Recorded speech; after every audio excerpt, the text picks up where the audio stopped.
So in the context of objections not really always meaning what you think they mean, I want to give you a real specific example. So let's use this objection that we all commonly get from a client, and that's, I want to think it over.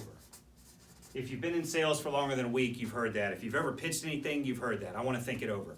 And what does that mean? You know, if you take it on its face value, it means exactly what they say. They just want to think it over. But that's not always the case, and in fact, that's almost never the case. I want to think it over probably has 5 or 6 different meanings that the client or the prospect is really saying to you. It's your responsibility to ferret out or figure out what exactly does this client saying, I want to think it over, really mean. Here's some examples of what it could mean. It could mean, I don't have the authority to make the decision.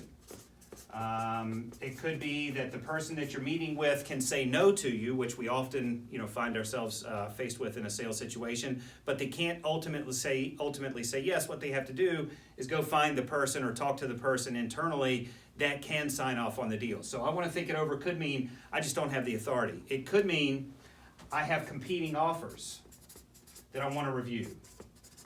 So if there are competing offers, they're going to review your offer against the competing offers. They're going to do it without you there or the competitive salespeople there, and you're leaving the decision up to chance at that point. That's one that you would like to figure out while you're in person with these folks, because that's an opportunity for you to resell the value of your proposal against your competition's proposal.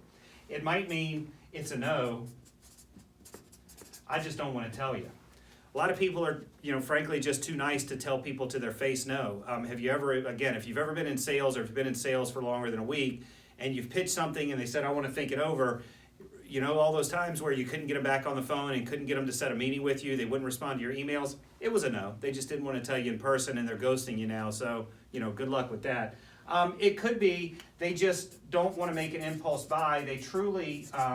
They're the type of people that make impulse purchases, when they're out shopping, or, they want to be very, very, very thoughtful about what it is that they're buying, and they just don't want to make an impulse buy. So it could be truly, they just want to take 24, 48 hours to think it over, just to make sure that when they wake up tomorrow morning, or when they wake up on Monday, if you pitched them on Friday, they feel as excited about what you've proposed and what they think they want to buy on that day as they did the day that you were sitting in their office. Because remember, a good salesperson brings a positive attitude, and that positive attitude is infectious. It gets people excited, and sometimes it could compel someone to make a decision that might result in buyer's remorse, if they're that type of buyer. So the message here is, any objection that you get isn't what they say at face value. There's always a deeper meaning to the objection, and your job as a sales pro is to figure out, what exactly does that objection they gave me actually mean? What version of that objection are they actually saying to me? And the way that you do that is, through a skill that you'll develop on asking probing questions and clarifying questions. And as you learn to do that as a sales pro, you'll find that you understand what the real objections are. And the important part there is, if you know what the real objection is, you can work to answer it. If you're answering an objection that's really not the objection, you're not solving your customer's problem, you're not providing any clarity, and ultimately you're not going to make the sale. If you found this useful, please share it on social media. Look forward to